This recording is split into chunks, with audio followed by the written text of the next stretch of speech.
wa muwasati muhtajihim, menyantuni siapa? Orang-orang yang membutuhkan uluran tangan kita, membantu jika ada yang membutuhkan uluran tangan kita, bantuan kita, kita membantunya. Ya. Bahkan itu bagian daripada ibadah yang punya nilai strategis yang luar biasa. Sehingga Rasul SAW mengatakan, wallahu fi aunil abdi ma kana al abdu fi auni akhi. Sesungguhnya pertolongan Allah itu akan hadir bagi kehidupan seorang hamba selama hamba itu punya kepedulian untuk menolong sesama hamba yang lain. Jadi jangan kita memberikan pertolongan kepada salah seorang daripada teman kita, saudara kita, kerabat kita, itu akan menghadirkan pertolongan Allah untuk diri kita. Sebagaimana yang disampaikan oleh Rasul SAW dalam hadis tadi, wallahu fi aunil abd, sungguhnya Allah senantiasa akan menolong hambanya, maka al abd fi auni akhihi, selama seorang hamba itu akan menolong saudara yang lain yang membutuhkan. Jadi pertolongan kita terhadap seorang anak manusia itu akan menghadirkan simpati Allah dan pertolongan Allah untuk diri kita saat kita membutuhkan pertolongan itu. Wa irsyadi jahilihim, memberikan arahan kepada mereka-mereka yang tidak tahu, mereka-mereka yang membutuhkan arahan kita, membutuhkan masukan-masukan dari diri kita, ya, termasuk nasihat, ya. Bahkan dalam hadis Rasulullah SAW yang sahih dikatakan ad-dinu an-nasihatu, bahwa semangat keagamaan Islam itu adalah nasihat. Apa itu nasihat? Untuk memberikan masukan dengan nilai-nilai yang positif kepada sesama. Jadi selalu begitu, peduli terhadap keberadaan orang lain. Ya, manakala orang ini perlu beritahu, ya, bahwa dia salah arah akan tujuannya, diberitahu. Termasuk memberitahu orang yang yang menanya tentang sebuah alamat, sebuah address. Jangan pernah kita itu keluh lidah kita. Jangan pernah kita itu berat hati untuk memberikan sebuah informasi sementara kita tahu memilikinya kepada orang lain. Itu bagian dari sedekah-sedekah kita. Jadi ada orang tanya misalnya karena dia ngaturin mobil, ngapain kita musian? Enggak apa-apa. Kalau dia nggak punya akhlak, kita yang punya akhlak. Jangan orang yang tidak punya akhlak kita balas dengan tidak punya akhlak lagi. Jangan. Ada orang tanya dengan membawanya buka pintu mobil, kita samperin dia. Itu bukan hal yang sia-sia.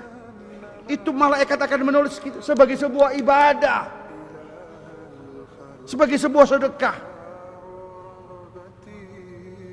Kalau dia akhlaknya kurang, kita yang faham, yang hajar pengajian, mesti akhlaknya lebih tinggi, memberikan edukasi kepada orang itu.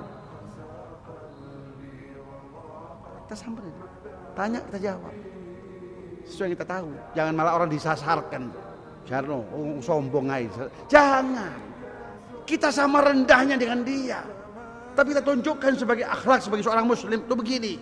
Jangan malah disasar nopo. Jangan sombong aja. Ya, duwemu ngontor malesmu ndak mudun. Ya, enggak perlu kita gubris. Jangan. Akhlak muslim bukan sebegitu.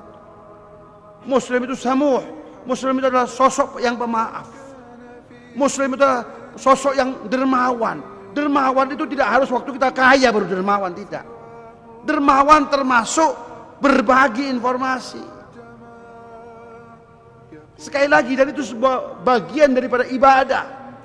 Jadi apa itu? Irsyadi jahilihim, memberikan arahan kepada mereka-mereka yang nggak tahu, yang butuh arahan kita. Termasuk kalau ada orang tanya alamat rumah, alamat tempat, sementara kita tahu, kita beritahu dengan informasi yang selengkap-lengkapnya. Malaikat rahmat akan menulis itu sebagai sebuah ibadah. Sekali lagi seperti yang sering saya sampaikan, ibadah formal itu pelaksanaannya amat sangat terbatas. Contoh sholat. Sholat adalah ibadah yang paling vital dan paling sakral. Tetapi sholat itu ibadah yang sangat dibatasi oleh waktu. Saking terbatasnya, ya, zuhur antara waktu ini sampai waktu ini. Lewat waktunya, nggak ada lagi sholat zuhur. Yang ada sholat zuhur qadhaan, bayar utang. Iya. Bahkan, ya, kan Allah Subhanahu wa taala menyebutkan, ya, inna sholata kanat 'alal mu'minina kitaban mauquta. Kewajiban sholat itu yang telah dibebankan kepada kaum mukminin itu kitaban mauquta. Sebuah kewajiban yang sudah ditentukan dengan waktu-waktunya. Kapan waktu asar, kapan waktu maghrib, kapan waktu isya, kapan waktu subuh. Bahkan ada waktu-waktu di mana kita diharamkan untuk sholat. Puasa, ibadah yang luar biasa strategis. Sampai-sampai Rasul mengatakan, kullu amali ibni adama lahu illa shaum fa innahu li wa ana ajzi bih. Puasa itu setiap amal ibadah manusia hakikatnya untuk dirinya, kecuali puasa. Puasa itu untukku dan kelak aku yang akan memberikan langsung akan nilai pahalanya. Luar biasa. Tetapi juga terbatas. Kenapa? Karena ada hari-hari di mana kita diharamkan untuk berpuasa. Nah, tetapi dalam konsep ibadah dalam agama kita, ibadah itu dibagi dua. Ada ibadah mahdhah, ibadah yang formal, seperti sholat, seperti puasa, seperti haji, seperti zakat. Ini ibadah-ibadah yang formal, terbatas dia. Namun ibadah yang informal, ibadah yang tidak resmi, itu yang tidak terbatas. Dan untuk itu kita umat Muhammad SAW, karena ada ibadah yang namanya informal tadi, maka kita punya kesempatan untuk memaksimalkan dan mengoptimalkan kesempatan hidup kita di dunia ini yang amat sangat terbatas. Umur kita yang terbatas itu dapat kita optimalkan sehingga kita dapat menjadikan seluruh waktu kita, seluruh aktivitas kita itu bernilai ibadah. Dari mana pemikiran seperti ini? Hadis Rasul sallallahu alaihi wasallam yang saat didatangi oleh beberapa sahabat dari kalangan fuqara, dari kalangan orang-orang yang tak mampu, datang berkeluh kesah kepada Rasul sallallahu alaihi wasallam.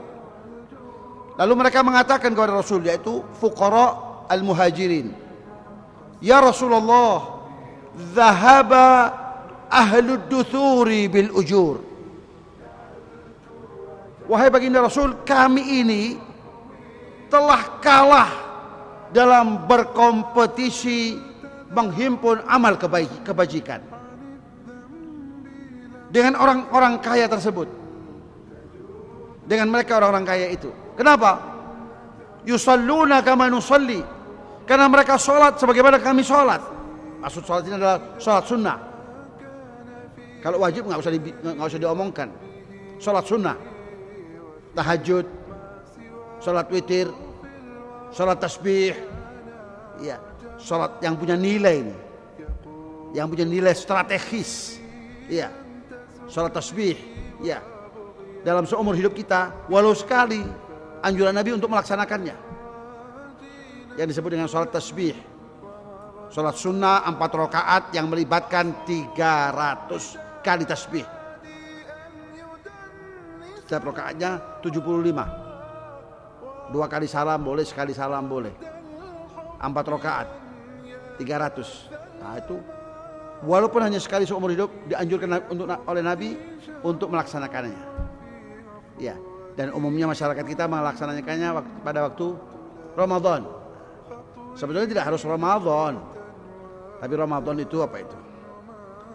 Isme, semangat keagamaan kita lagi naik, iya, lagi meningkat. Di situ kemudian banyak orang-orang yang kemudian melaksanakan sholat tasbih secara berjamaah. Wa yasumuna kama nasum. Mereka berpuasa seperti kami berpuasa, puasa sunnah. Jadi para orang-orang kaya zaman dahulu itu juga hobinya itu bukan traveling seperti masyarakat sekarang. Iya, masyarakat sekarang kan yang punya duit lebih hobinya jalan-jalan. Iya. Kalau zaman dahulu itu para sahabat hobinya ibadah sunnah. Ibadah sunnah. Iya. Salat tahajud. Iya. Puasa sunnah, puasa Senin Kemis. Iya.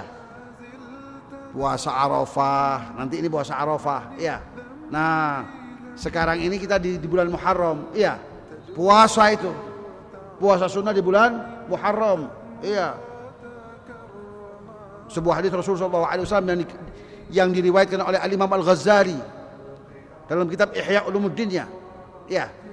Itu mengatakan man shoma thalathata ayyamin min syahrin haramin al-khamisa wal jumu'ata was sabta kataballahu lahu ibadata 700 amin wa fi riwayatin 900 amin atau kama qala sallallahu alaihi wasallam. Jadi puasa sunnah 3 hari dari bulan-bulan haram. Bulan-bulan haram itu apa? Bulan Dzulqa'dah, di mana saat ini kita sedang berada di dalamnya. Kemudian bulan Dzulhijjah, bulan depan. Kemudian bulan Muharram. Yang 3 ini datang berturut-turut. Bulan yang keempat Rajab datang sendirian. Ya. Nah, mumpung kita dipertemukan dengan bulan-bulan yang punya potensi besar untuk mengangkat harkat dan derajat kita. Di antaranya apa itu? Puasa sunnah. Kata Nabi, barang siapa yang berpuasa di bulan haram, bulan Dzulqa'dah, Dzulhijjah, Muharram dan Rajab, puasanya 3 hari sunnah. Sekali lagi puasa sunnah. Karena puasa yang wajib hanya Ramadan saja. Kecuali kalau kafaro yang wajib dibayar. Puasanya 3 hari terdiri daripada hari Kamis, Jumat dan Sabtu. Kenapa Kamis, Jumat dan Sabtu? Wallahu a'lam. Begitu anjuran baginda Rasulullah SAW. Kamis, Jumat dan Sabtu. Kataballahu lahu, niscaya Allah akan menetapkan untuknya nilai pahala seperti orang yang beribadah kepada Allah selama kurun waktu 700 tahun. Dalam riwayat yang lain 900 tahun. Jadi ini kesempatan kita untuk mendulang pahala Allah. Ya, kalau orang sibuk mendulang emas, ya kita mendulang pahala saja. Ya, karena ini yang lebih menentukan eksistensi diri kita di hadapan Allah. Ya, seperti orang yang beribadah dalam kurun waktu 700 tahun, dalam riwayat yang lain 900 tahun. Jadi bolehlah kita secara fisik umur kita ini 70 tahun, 60 tahun, 70 tahun selesai.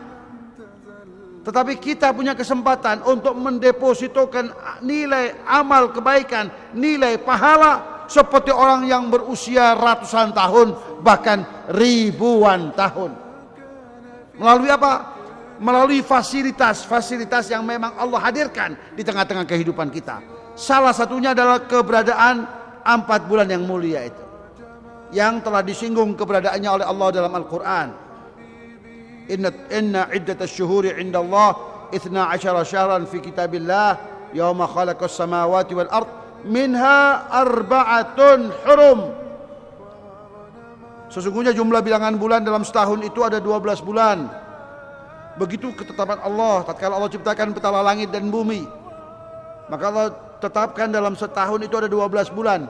Minha, di antara 12 bulan itu 4 hurum, ada 4 bulan yang agung, ada 4 bulan yang mulia, ada 4 bulan yang punya nilai yang istimewa, yang dalam bahasa agama disebut Ashhurul Hurum, bulan-bulan yang mulia. Yang di antara nilai kemuliaannya adalah pelipat gandaan nilai pahala yang akan diberikan kepada umat ini yang memanfaatkan kebaikan, kemuliaan dan keagungan bulan-bulan yang mulia tersebut. Di antaranya dengan melakukan amal soleh. Salah satu anjurannya adalah berpuasa sunnah. Para sahabat tadi itu mengatakan, yasumuna kama nasum wa yatasaddaquna bifuduli amwalihim. Tapi mereka itu dapat memberikan sedekah dengan limpahan rezeki yang mereka miliki. Sementara kami nggak bisa ya Rasulullah. Jadi para muhajirin itu merasa kecewa. Karena apa? Kalah dalam berkompetisi amal kebaikan menghimpun nilai pahala di sisi Allah Subhanahu wa taala. Maka Rasulullah SAW mengatakan, awama qad ja'alallah ma tatasaddaquna bih. Bukankah dalam hal ini Allah telah menjadikan begitu banyak hal yang dapat kalian jadikan sedekah. Banyak hal, enggak harus materi, enggak harus uang, enggak harus duit. Banyak hal di seputar kehidupan kita ini yang dapat kita jadikan untuk media sedekah. Maka Nabi kemudian mengurai, kullu tasbihatin sadaqah, kullu tahmidatin sadaqah, kullu tahlilatin sadaqah, kullu takbiratin sadaqah, wa amrun bil ma'rufi sadaqah. Banyak hal ternyata yang dapat kita sedekahkan. Apa itu? Tasbih, tahmid, tahlil, takbir, beramar ma'ruf, bernahi mungkar, sedekah. Termasuk irsyad jahilihim tadi itu, memberikan petunjuk kepada mereka yang enggak tahu, yang tanya informasi, yang tanya alamat, kita beritahu sedekah. Jadi banyak di seputar kita ini yang dapat kita jadikan sedekah. Jadi sedekah tidak harus selalu berupa materi. Wa ghairi dzalika min masalihihim, dan nilai-nilai yang lain dari kemaslahatan mereka, apapun itu, termasuk mengajarkan sesuatu, ya, utamanya nilai agama. Kita beritahu tentang nilai agama, ngajarkan anak orang sholat misalnya, ngajarkan orang misalnya bisa mengenal Al-Quran, bisa mengenal huruf-huruf Al-Quran, luar biasa. Liman qadira 'alal amri bil ma'ruf wan nahyi 'anil munkar. Bagi seseorang itu semua dianjurkan, bagi orang yang dapat memfungsikan amar ma'ruf nahi mungkar. Kenapa? Karena dalam kehidupan, realita kehidupan ini banyak nilai-nilai kemakrufan, nilai-nilai kebaikan yang dapat kita angkat, dan banyak pula nilai-nilai kemungkaran yang berseliweran di depan mata kita, yang harus kita enyahkan dari kehidupan kita sebagai sesama umat Islam. Jangan ini nggak boleh, ini mungkar, ini dosa, ini pelanggaran hukum agama. Harus begitu, ya, kritis, tapi dengan bahasa yang santun. Kalau insya Allah bahasanya santun, setiap orang akan menerimanya. Tapi kalau bahasanya nggak santun, walaupun tujuannya baik, kadang orang itu berat untuk menerima. Ya, jadi yang pertama dikedepankan nilai akhlak, bahasa yang santun. Ya, kalau itu diberitahu tanpa bermaksud menggurui, tapi sharing, ya, berbagi. Ya. Istilahnya bahasa gaulnya sekarang kan sharing, ya, berbagi. Enggak melihat menggurui, tapi saya ingin berbagi informasi. Kebetulan saya tahu, kebetulan saya paham masalah ini. Jadi mari kita berbagi.